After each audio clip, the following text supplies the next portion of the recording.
नहीं है आप पे, लेकिन अच्छे तरीके से करें ना। हमने तो कोई कसर नहीं छोड़ते, हम तो कोई कसर नहीं छोड़ते। लेकिन मेरी बात याद रखें कि डिजीज को समझे बगैर उसका इलाज करना मुश्किल,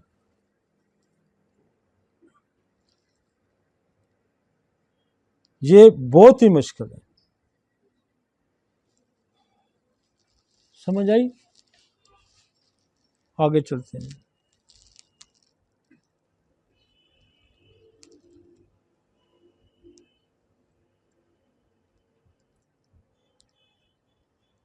अब वो कहता है कि इसमें कुछ साइलेंट भी होती है, बहुत दफ़ा सिम्टम ही नहीं आते,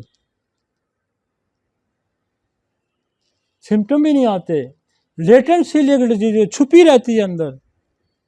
लेटेंट का क्या मतलब है? जो किसी वक्त भी ट्रिगर कर सकती है।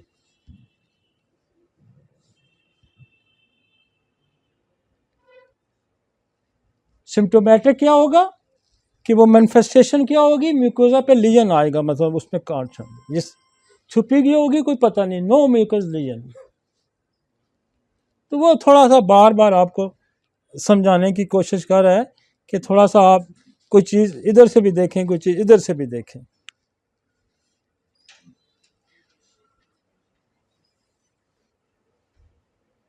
ये पहले भी हम पढ़ चुके हैं सारा, आगे चलते हैं जी।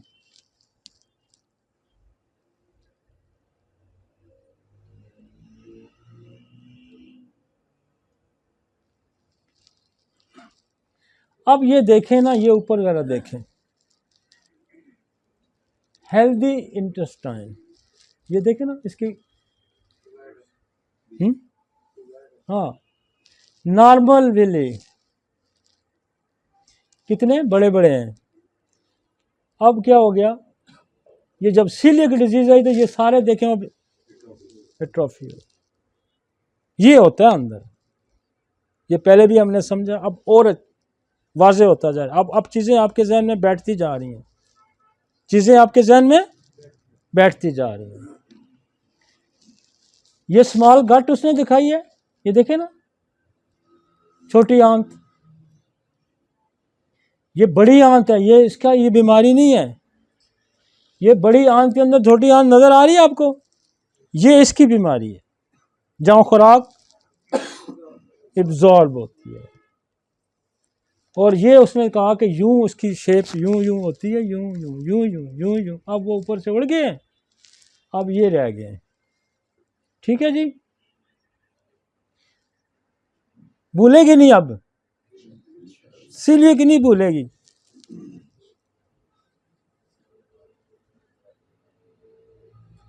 वो कहते हैं सीलिएक डिजीज डैमेज। अब ये देखें ना, सीलिएक डिजीज डैमेज विलीज, वो ऊपर वाली पिक्चर आप देखें, यहाँ उसने डैमेज कर दी है, ये नॉर्मल है। अब एक और अंदाज में आपको समझा, ठीक है। फिर एक और अंदाज में वो देखें नॉर्मल है, और ये देखें टूटफुट का शिकार। फिर आगे और एक और उसने बना के दिया, देखिए नॉर्मल कितना वो उसके अंदर एक वो है कि बहुत ही मिक्स और छोटे छोटे साथ साथ यूं यूं हुए, और देखो बस फ्लैट हो गया, ठीक हो गया जी। अब वो कहता है कि what is the anatomy of the grains. जो दाना है गंदम का, ये दाना है ना, इसका जो बाहर का हिस्सा है, जो उसको ब्राउन, ब्राउन का वो छिलका जिसको ब्राउन ब्रेड कहते हैं, ब्राउन ब्रेड नहीं होती, ब्राउन ब्रेड होती है, यही ब्राउन से ब्रेड बनती है, जिसके अंदर ये ज्यादा होता है। अब जब को वाइट करके देते हैं ना, ये ब्राउन उसमें से परे कर देते हैं। ये अंदर जो है स्मॉल न्यूट्रिएंट रिच कोर, ये अंदर जो है उसका वो रिच कोर है। Endosperm middle layer that contain carbs and protein, ये जो दरमियान में वाला हिस्सा है, इसके अंदर ही ग्लूटेन होता है, और ये सारे प्रोटीन्स वगैरह सारी इसके अंदर होती है। ये हमने आपको गंदम का दाना भी दिखा दिया, ठीक है जी। नेक्स्ट जी,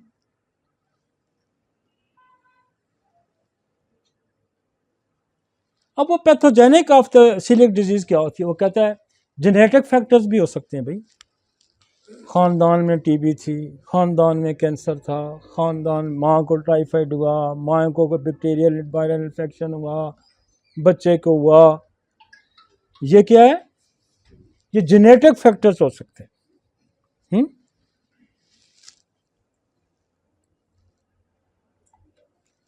विरासतन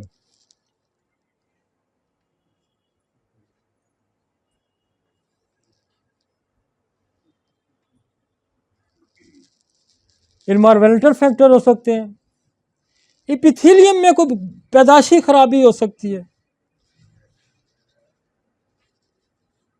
ठीक है ना। तो वो आपको ये समझाने की कोशिश कर रहा है कि आपको विलियस एट्रोफी हो सकती है, गैस्ट्रोइंटेस्टाइनल एंड सिस्टेमिक मैनिफेस्टेशन। तो वो ये आपको समझा रहा है कि ये आप ज़रा सा गौर करें कि क्या कोई ऐसे सबब भी हो सकते हैं, कोई एक्वायर्ड सबब हो सकता है, जैसे किसी ने वैक्सीन लगवाई तो वैक्सीन से भी ट्रिगर कर सकती है, वैक्सीन से भी ट्रिगर हो सकता है ऑटोइम्यून डिजीज़, मैंने पहले भी जिक्र किया है। तो कोई ख़ानदान में टीबी है, कैंसर है, और मैं अपनी कॉजेज़ आपको आगे जाके भी बताता हूँ कि हमने ट्यूबरक्लोसिस को बहुत देखा जिन फैमिली में उनके सीलियक आती है, इसीलिए मैं बेसिलिनियम का इस्तेमाल करता हूँ।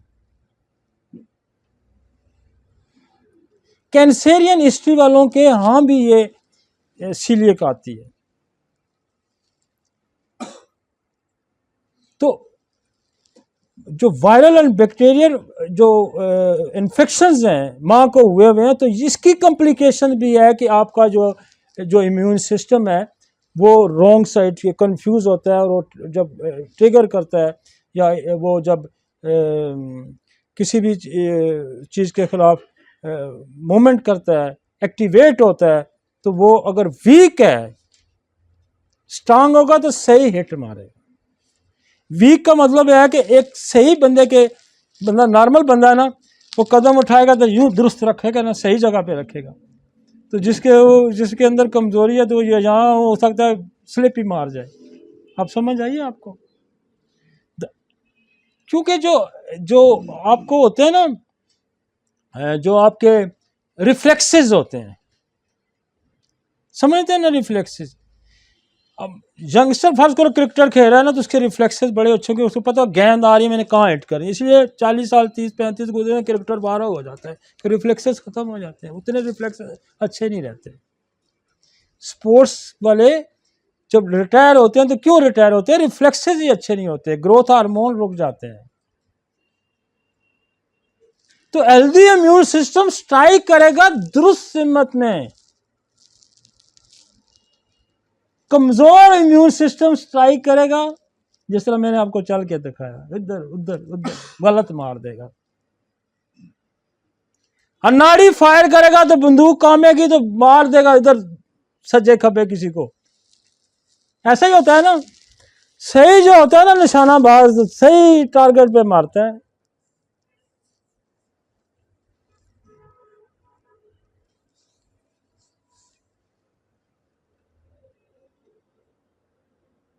वो कहता है क्या काजेज, उन्होंने भी काजेज दुनिया में लगे हैं, लोग दुनिया तरह तरह के, वो कहते हैं डेथ ऑफ लव वन। जैसे मैं अक्सर हम कहते हैं ना कि गनेशिया को मत भूलें, ये वजह भी हो सकती है भाई। Potential cause of the coeliac disease, कहाँ पहली कॉज ही उन्होंने लिखी है, डिप्रेशन, डिवोर्स,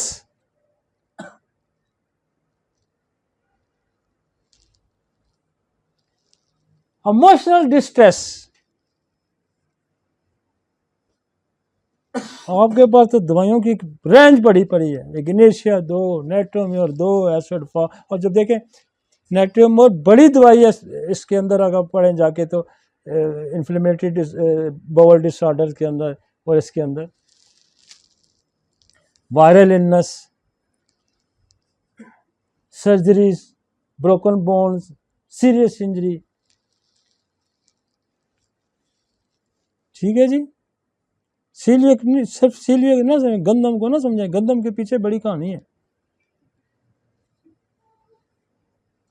गंदम के पीछे बड़ी कहानी है। मैं तो नहीं, बाबा आदम और भी निकल आए थे जन्नत से। ये जो गंदम का दाना है, इतना इसको गंदम का दाना ना समझे। समझ आइए। बागे बहस से हुक्मे सफ़र दिया तो क्यों, अब कारे जान दराज है मेरा इंतज़ार कर। तो खुदा ने जन्नत से निकाल दिया था गंदम के दाने के पीछे ही। आगे चलेंगे, इसकी बड़ी अहमियत है।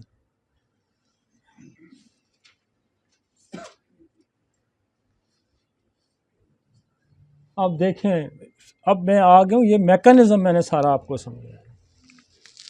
What is the mechanism of gluten, coeliac. अब देखें क्या करता है। डिजीज क्या हो सकती है? Skin brittle, nail, acne, eczema, diarrhoea, bloating, constipation. Constipation भी इसमें हो सकती है, क्योंकि आंतों की जब ऊपर से लेयर होगी तो मूवमेंट ही रिस्ट्रिक्ट होगी, या फ्लोट करेगा या रुक जाएगा। पेरिस्टाल्टिक मूवमेंट बंद हो जाएगी, वो उस तरह से मूवमेंट नहीं कर पाएगा तो कब्ज हो जाएगी। इन फीमेल इनफर्टिलिटी, अब आए, बांझपन तक ये बना सकती है।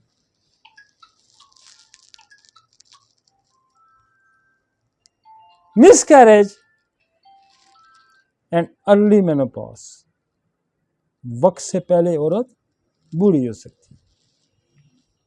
ना जी, राइट पे। माउथ, माउंट नहीं है, माउथ है, माउथ दुरुस्त करें। माउथ अल्सर हो सकता है, दुरुस्त नहीं हो सकता, छोड़ें ये। बहरहाल ये माउंट नहीं है, माउथ है। Mouth ulcer and tooth enamel reason, जो वाइट एनेमल है, सीलिएक डिजीज उड़ सकता है। बच्चों को दांतों से भी आप देख सकते हैं, यार इसके दांतों पे एनेमल ही नहीं है, पीले हुए हुए हैं, काले हुए हुए हैं, कि इसको सीलिएक तो नहीं है। मेरे बच्चे के जख्म ही नहीं ठीक हो रहे जी मुंह के, तो सीलिएक तो नहीं है। Joint and muscles pain and swelling, नहीं सिम्टम, जिसकी बहुत रोला है सिम्टम का। कहानी चली कहां से है? कहानी चली कहां से है कि ग्लूटन के करीब, और आगे उस दरख्त पे फल क्या क्या लग रहा है ये भी जरा देख रहे हैं। कि बांझपन भी हो सकता है, दांत भी खराब हो सकते हैं, इनफर्टिलिटी भी हो सकती है, मिसकैरेज भी हो सकते हैं, वक्त से पहले मेनोपॉज भी हो सकते हैं। तो अब आपको बड़े अच्छे तरीके से अंदाजा हो जाना चाहिए कि अगर हम डिजीज को नहीं समझते, यार हम इलाज कैसे कर सकते हैं? Hit and trial, hit and trial. और वो सख्ती से मना करता है कि इंसानों के साथ मत खेलो, जिंदगियों के साथ। This is not system of hit and trial. समझो इसको।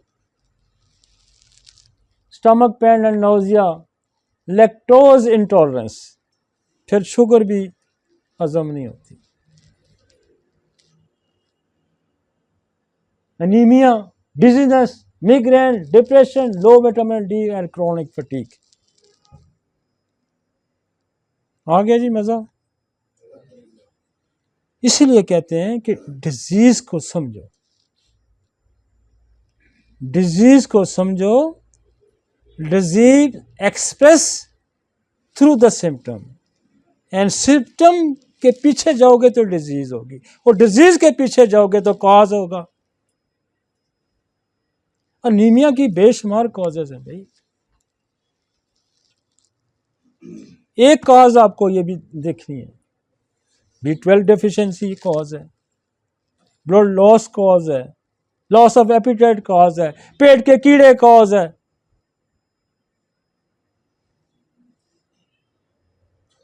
कम खुराक कॉज है। तो क्या हम कहां से पकड़ेंगे अलामात से, कैसे पकड़ेंगे, जबकि अलामात के पीछे नहीं हम जाते। अलामात के पीछे जाएंगे तो डिजीज है, डिजीज के पीछे जाएंगे तो कोई कॉज है, उसकी आगे मैनिफेस्टेशन है। आप अमरूद के दरख्त से मत एक्सपेक्ट करें कि ये माल्टा भी देगा, ये सेब भी इस पे लगेगा। उसकी जड़ों में जो आपने बीज बोया वही तो उनके सामने आएगा ना। आप उसी रूट से वापस आएंगे तो तभी ठीक होगा, वगरना नहीं ठीक होगा। वगरना आप सप्रेस करेंगे, वगरना आप बीमारियों को दबाएंगे, और दबाएंगे तो आप बंदों को मारेंगे। आप दबाएंगे तो बंदों को मारेंगे। आप एक रिज़्क के अपने पेट की रोटी की खातर आप जुल्म ना करें। जब उसने कह दिया कि मैं तुम्हारी रोटी का रिज़्क का मैं जिम्मेदार हूं, तो फिर आपको क्यों अपने हाथ में लेने की जरूरत है? खुदा गवाह मेरी जिंदगी का ये मकसद नहीं मैं पैसे इतने कमाऊं। हम ये चाहते हैं कि हम इस दौर से निकल रहे हैं, हमारा ये दौर हमारे नाम से याद रहे। पैसे कमाना अगर मेरा मकसद होता तो मैं एक नुस्खा अपना बेचता, किसी फार्मास्यूटिकल कंपनी को दे देता, कद बढ़ाने का दे देता, कोई वीट एलर्जी का दे देता, कोई डस्ट एलर्जी का दे देता, तो मैं तो लाखों पैसे वहां से कमा सकता था। ये मकसद ही नहीं है, ये नशा ही नहीं है, पैसे का नशा ही नहीं है। तो ये पैसे का नशा नहीं। मैं पैसे का नशा हो तो मेरे बाप दादे की जायदाद पड़ी है, मैं उस पर कोई होटल पर खड़ा कर दूं, कोई बिल्डिंग खड़ी करके वहां से कमानी शुरू कर दूं। पैसे का मसला ही नहीं। मसला ये है कि हम इस दुनिया में आए, हम इस दुनिया, खुदा ने हमें ये दुनिया दी है, हमें ये सेहत दी है, इज्जत दी है, तो उस खुदा की मखलूक के साथ हम अच्छा बर्ताव करें। खुदा गवाह है कि अगर एक बात अनीमन की लोगों को पता चल जाए ना, ये पोटेंसी बनाने वाली, तो लोग उसके लिए सड़कों पे निकल रहे लोग। और मैं पढ़ा के जाऊंगा इनको, ये मेरी बात याद रखें, मैं लोगों को पढ़ा के जाऊंगा। जो गलत करेगा तो लोग उनके गिरेबान पकड़ेंगे। बात आपको समझ? आप अपना पेट पालने के लिए ये ना करें कि आप दूसरों के कत्ल करें, दूसरों की जिंदगियों से आप खेलें। ये नहीं हो सकता भाई। आगे चलते हैं।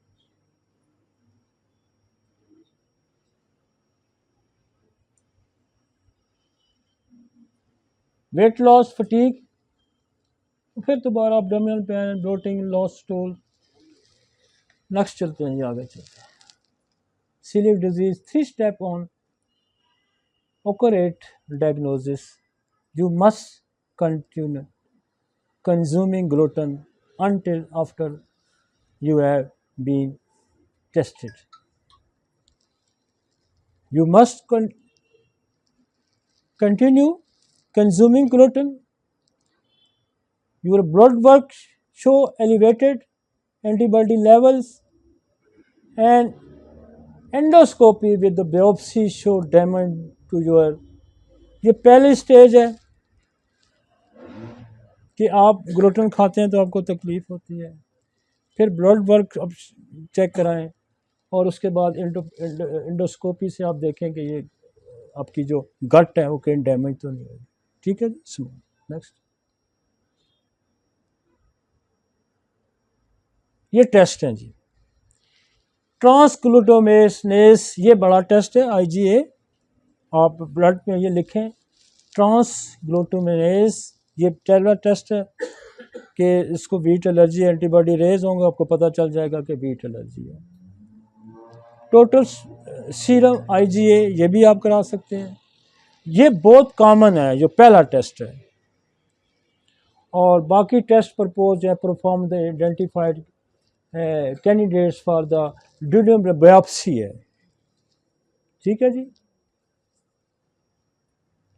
IgA, celiac disease and autoimmune thyroid disease shared symptom। वो कहता है कि थायराइड की जो डिजीज है हॉटमोशो, वो क्या क्या करती है, जरा इनकी कॉमन भी कुछ चीज़ें हैं। वेट लॉस उसमें भी है, वेट लॉस इसमें भी है, फटीक उसमें भी है, फटीक इसमें भी है, जॉइंट पेन उसमें भी है, जॉइंट पेन इसमें भी है, कॉन्स्टिपेशन उसमें भी है, कॉन्स्टिपेशन इसमें भी है, डिप्रेशन उसमें भी है, डिप्रेशन इसमें भी है, एंड डायरिया, डायरिया, एंजाइटी, सारी सिम्टम है ना।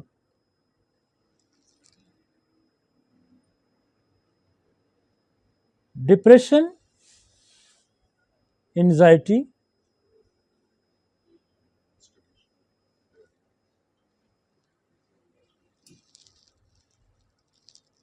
थायराइड से आप कंपेयर करेंगे इसको और थायराइड का टेस्ट कराएंगे, थायराइड के अंदर एंटीबॉडी टेस्ट करेंगे, कंपैरिजन स्टडी करें, ठीक है जी। ये टेस्ट कराएं तो साथ वो भी कराएं। आगे चलते हैं। Tips for easy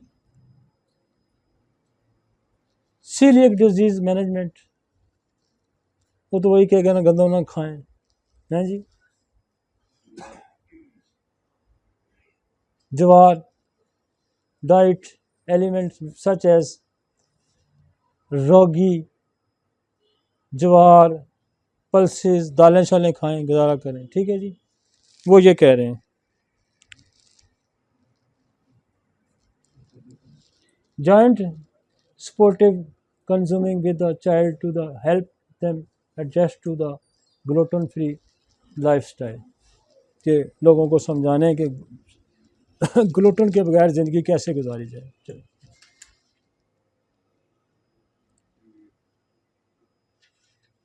gluten free grains कौन से हैं?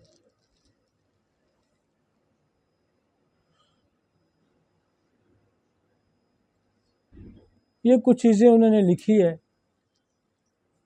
जैसे बर्गर है, डोरम है, फेरो है, ये सारे उन चीज़ों के नाम उन्होंने लिखे हैं, ये आपको यहाँ मिलेंगे भी नहीं। बार्ले है, बार्ले में राय, feet बैरियल्स,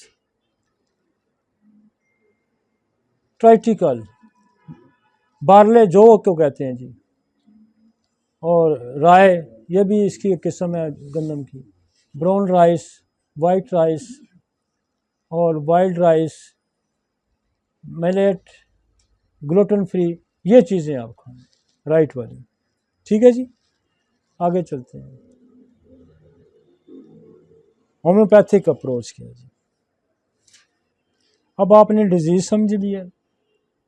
it is the history of cancer.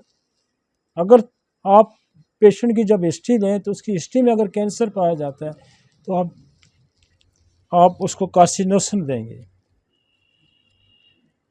ठीक है जी। ट्यूबरकुलोसिस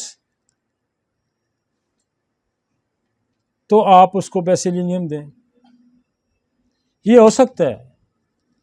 और ये अप्रोच आपको पीछे नहीं नज़र आई, नहीं आई ना, नज़र नहीं आई। वहाँ डिप्रेशन नज़र आया, और चीज़ें नज़र आई, ये अप्रोच आपको नहीं नज़र आई। और टाइफाइड हो सकता है, ग्रीफ को हमने देखें बाद में रखा है, उनको नहीं समझ आ रही, तो उन्होंने क्या, शायद डिप्रेशन से ही सारे काम हो रहे हैं, कोई 2-4 केस उन्होंने पकड़े होंगे ना, तो उधर ही चल पड़े कि चलो जो काज भी निकली है लोगों को बताएं। Genetic also has a major role in the disease. Genetic disorders, vaccination, drugs, दवाओं का गलत इस्तेमाल। दुनिया में 50% लोग जो हैं वो गलत इलाज की वजह से बीमार हैं।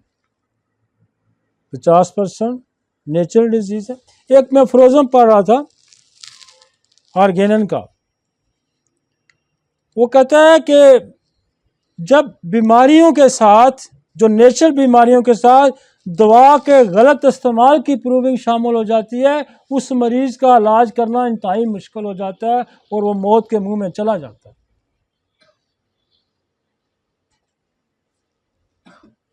ये हनीमन कह रहा है। उसको लादा करना बड़ा मुश्किल हो जाता है।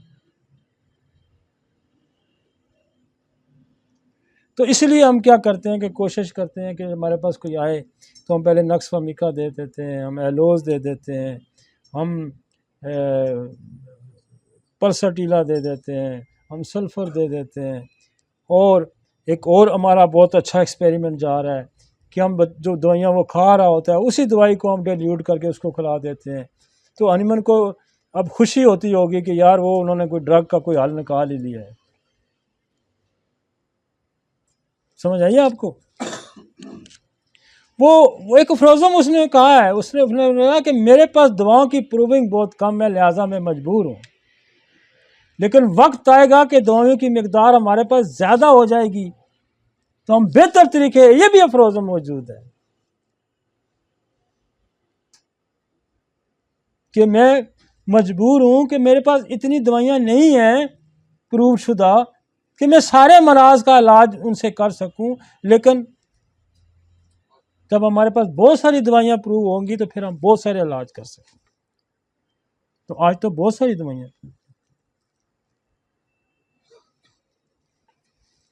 ठीक है जी, आगे चलें जी। आज तो इसीलिए काफ़ी टाइम नहीं खा गया है जी। एक्सरे, कार्सिनोसन, बेसिलिनम, मेडोरिनम, सुराइनम, ये वो बुनियादी दवाइयाँ हैं जो आपको जहन में रखनी है। एलेक्जोन, aloes, lycopodium, China, natrum carb, DBT,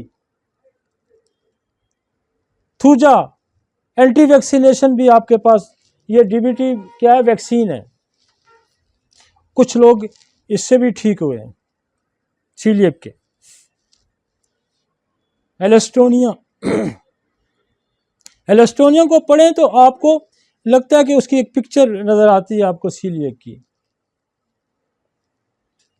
आगे चलें जी। और मैं आपको इसका कोई आगे और भी तरीका बताता हूँ कि इसको हम कैसे डील करते हैं। मेरे पास तो अल्लाह का शुक्र है बहुत सारे मरीज़ हैं और बहुत सारे ठीक हो रहे हैं। मेरे पास पहली पेशेंट ठीक हुई थी, आज से कोई 20-25 साल पुरानी बात है। यहाँ सिविल अस्पताल की एक MBBS डॉक्टर थी और वो बिल्कुल हड्डियों का यूँ, वो कहती थी जब मैं गाड़ी में जाती हूँ तो जो ज़रा सा भी जर्क होता तो लगता था कि मेरी हड्डियाँ टूट जाएंगी, मेरी हड्डी टूट जाएगी, अब मैं नहीं बचती। वो मेरी पहली पेशेंट थी सीलिक की और उसको मैंने बेसिलियम से और लाइको से, मुझे आज तक याद है, और कास्टिकम से वो ठीक हुई थी। और अब वो 20-25 साल हो गए, वो मेरी बड़े फैमिली फ्रेंड्स हैं और वो अब कब उसने बीट, उसके बाद वो बीट खाती है और माशाअल्लाह पहली पेशेंट। मेरी शुरू से अप्रोच हुई कि आंतों की जो कमज़ोरी है ये बेसिलियम बड़ा अच्छा ठीक करती है। इसके बगैर आप आंतों की कमज़ोरी का इलाज नहीं कर सकते।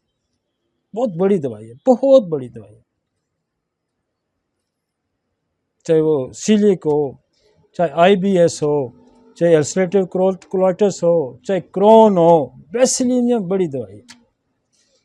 आम डायरिया हो, क्रॉनिक डायरिया हो, बेसिलियम कमाल की दवाई। और मेरी यहाँ रजिस्टर पड़े होंगे 93 के, मेरी जब मैंने प्रैक्टिस की शुरू की 93, आपको वहाँ बेसिलियम मिलेगी। मेरी वाइल्ड प्रैक्टिस में भी आपको बेसिलियम, ट्यूबरकुलोनियम, ये दवाइयाँ मिलेंगी।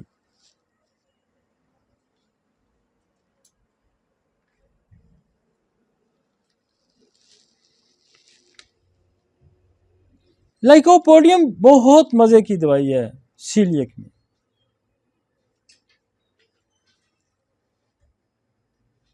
बहुत मजे, और ये इसका डाइजेस्टिव ट्रैक पे बड़ा रोल है। पॉलीक्रिस मेडिसिन है, डाइजेस्टिव ट्रैक पे लाइको का बड़ा रोल है। ये एक तो आपको पता है आंतों की कमजोरी की भी बड़ी दवाई है। ये ताकतवर दवाई है, ये स्ट्रेंथ प्रोवाइड करती है हर ऑर्गन को। जहां जहां इसकी पिक्चर होगी, चाहे वो दिल है, चाहे वो फेफड़े है, चाहे वो आंतें हैं, चाहे वो गुर्दे हैं, चाहे जेनेटल सिस्टम है, लाइकोपोडियम हर जगह अपनी एक दस्तरस रखती है। और इसने वो अपना जो है ना कहते हैं अपने आप को साबित किया कि मैं मेडिसिन हूं।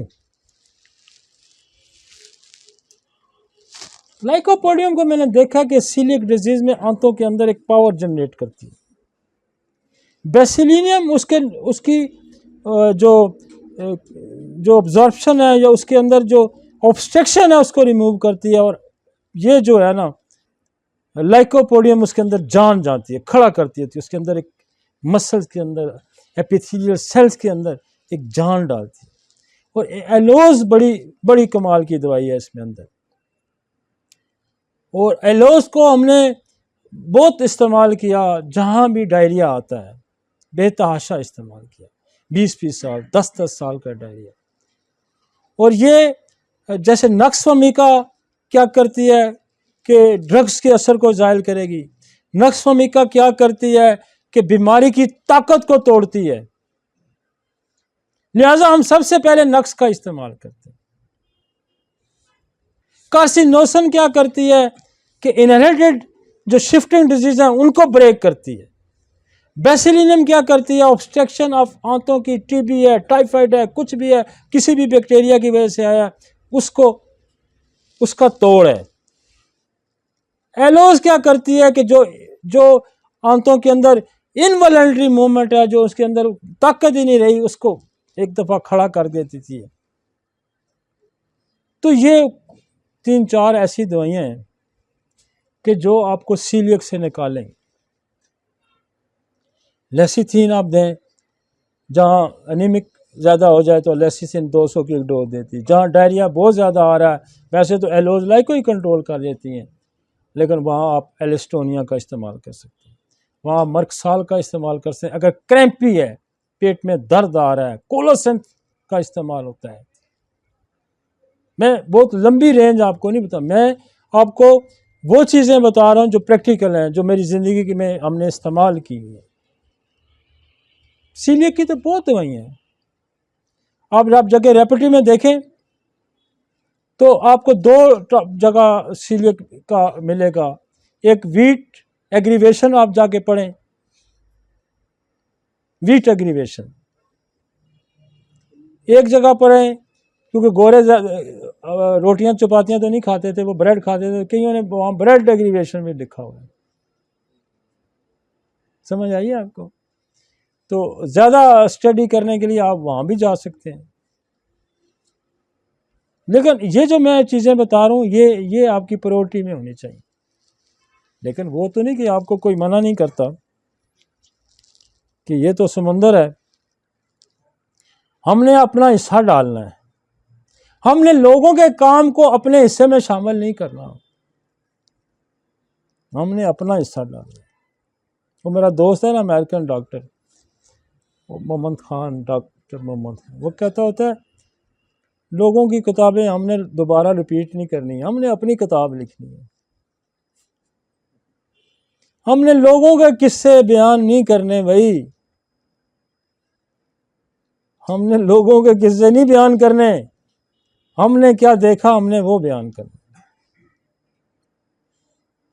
हमारा क्या एक्सपीरियंस है, तब तो हमारा हिस्सा शामिल होगा ना। तो हम वो नहीं हैं कि वो जो लोगों के किस्से बयान करें। लोगों के काम से हमने सीखा है, लोगों के काम से हमने समझा है, उनके काम को हम उन्हीं के नाम रहने देंगे और उन्हीं के नाम से ही दोहराएंगे। उनके काम को हम उन्हीं के नाम रहने देंगे, वो अपने नाम नहीं करेंगे। बात जरा समझने की कोशिश करें। वो हम उन्हीं के नाम से याद रखेंगे और उन्हीं के नाम से लोगों को बताएंगे, हम अपना हिस्सा साथ डालेंगे। ठीक है जी।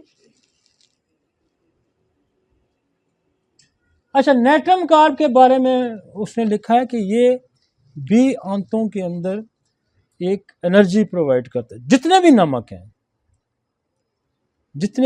हैं, नेट्रम के जितने भी, नेट्रम कार्ब है, नेट्रम सल्फ है, नेट्रम फॉस है, नेट्रम म्योर है, ये सारे तकवीत देने वाले हैं। सॉल्ट है ना, वो कहते हैं सॉल्ट डेफिशिएंसी हो जाती है,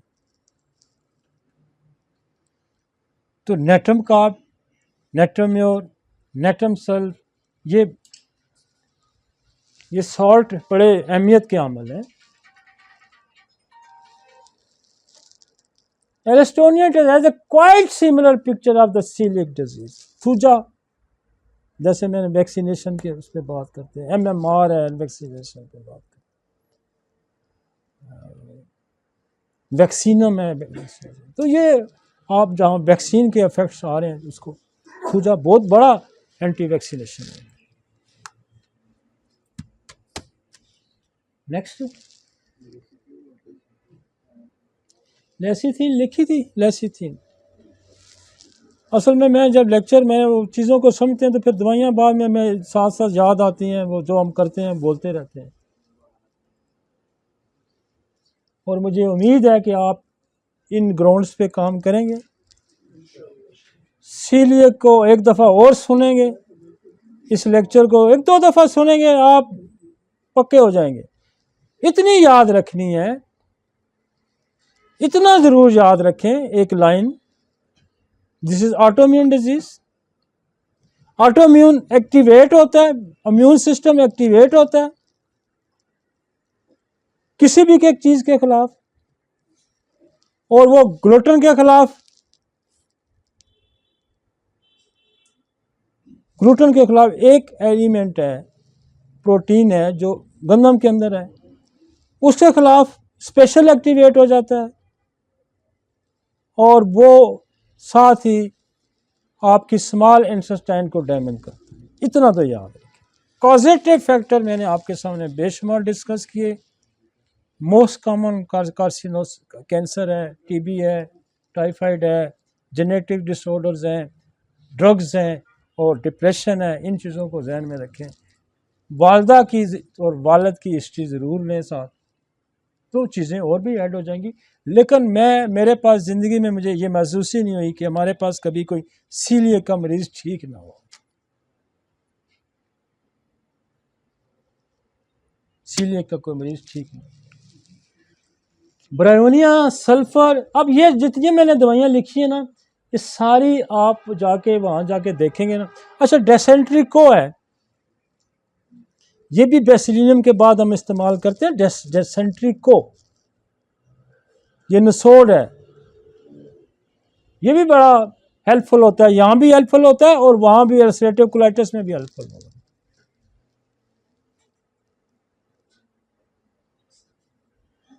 ठीक है जी, डेसेंट्री को, और मैं 20-25 साल से डेसेंट्री को इस्तेमाल कर रहा हूँ, आज से नहीं। जब बेसिलियम एलोज काम नहीं करती तो हम बेसिलियम दे के फिर डेसेंट्री को देते हैं। डायरिया की दवाइयाँ तो मैं आपको टिप्स पे कितनी, गम्बोजिया है, लेट्रियम है, चिपारो मरगोसा है, पोडो है, कलकेरिया फास है, नेट्रम सल्फ है, अर्जेंटम नेट्रिकम है, पल्साटीला है, तो एक एक अलेोज है, क्रोटनटिक है। तो वैसे तो सारी मेरे टिप्स पे हैं, सारी मेरे टिप्स पे हैं। आप ये कईयों के नाम भी ना सुने होंगे, चिपारो मरगोसा है, गम्बोजिया है, मेरे पास लिखे हुए ना, मुझे याद है कि मुझे कोई चैलेंज नहीं कर सकता कि तूने ये दवाई तुम्हें नहीं पता। पता हमें सब कुछ है। जो दवाइयों ने ज्यादा रिजल्ट दिए हैं ना, वो रह गई हैं, बाकी निकल गई। लेट्रियम बड़ा अच्छा काम करती है।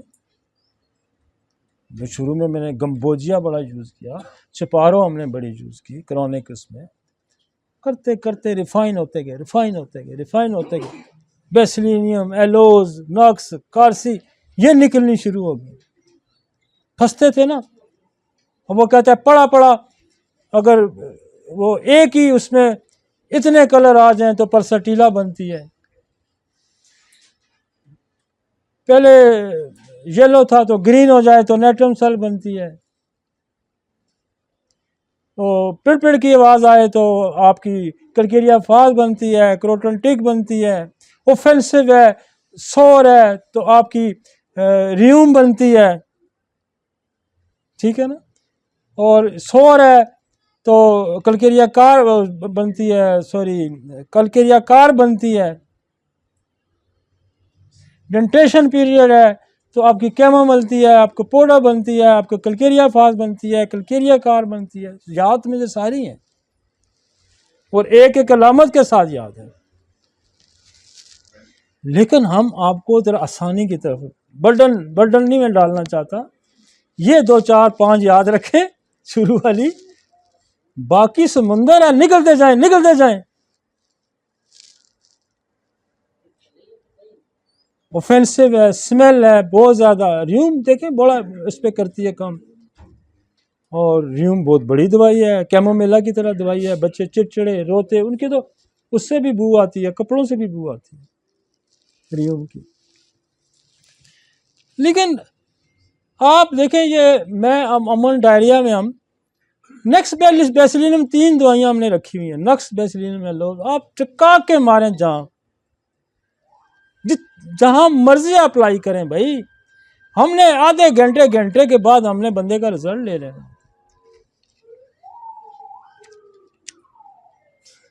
जरूरत ही नहीं पड़ती। फिर जरूरत पड़ती है बच्चों में, तो पोडो की पड़ जाए, कल्केरिया फाज की पड़ जाए। ये ऐसा ही किला कमा कर देती हैं बच्चों में बड़ों में। ये तो ऐसा फिट एंटीबायोटिक है मेरी।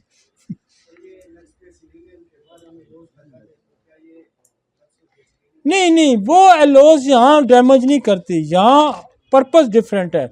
एलोज को जब भी आप उसको ये करेंगे कि अगर आप उसको यूज़ करते हैं जो अंधाधुंध अद्वियात के इस्तेमाल के बाद वाइटल फोर्स डीरेंज हो जाती है, तो वो आप 200 पोटेंसी में दें। हम तो बड़ों में एलोज सीएम उठा के देते हैं, उसका काम अपना और है। एलोज के और भी का, एलोज सल्फर की तरह दवाई है, स्किन में बहुत ज़्यादा यूज़ होती है, जैसे सल्फर यूज़ होती है, बाहर के रुख होते हैं। एलोज बहुत सारी दवाइयों के असर को ज़ायल भी करती है और पावर को उसमें रेंज में भी लाती है। तो यहाँ जो पर्पज़ हम बेसिलिनम के बाद देते हैं, ये मोशन रोकने के लिए देते हैं, ताकि एलोज फेल ना हो। ठीक है जी। और क्या करेगी, डिरेंज पावर को अगर सेट भी करेगी तो बुरा नहीं करेगी।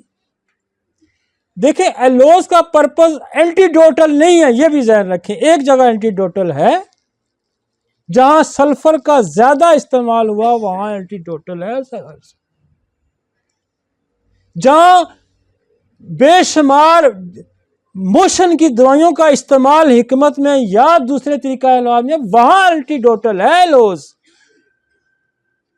आप जितनी भी आपकी उनकी कॉन्स्टिपेशन दूर करने वाली दवाइयों में देखें ना, उसमें इसका शुमार है, वो क्रूड फॉर्म में इसका शुमार है ना, वहां हम उसको एंटीडोट करते हैं। ये एंटीडोट भी करती है, अपना काम भी करती है। ये फ्रेंडली है ना, ये दोस्त है, आपको मुश्किल से निकालता भी है, रास्ते पे भी डालता है। तो एलोज क्या है, ये फंक्शन एक नहीं है एलोज का, कि दुनिया में जितनी भी कॉन्स्टिपेशन दूर करने की, तो क्रूड फॉर्म में एलोज पड़ा है उसके अंदर, तो उसको हम एंटीडोट करेंगे तो अच्छी बात है, अपना फंक्शन इसका अपना है। ठीक है जी, क्लियर हुई एलोज? हाँ क्लियर।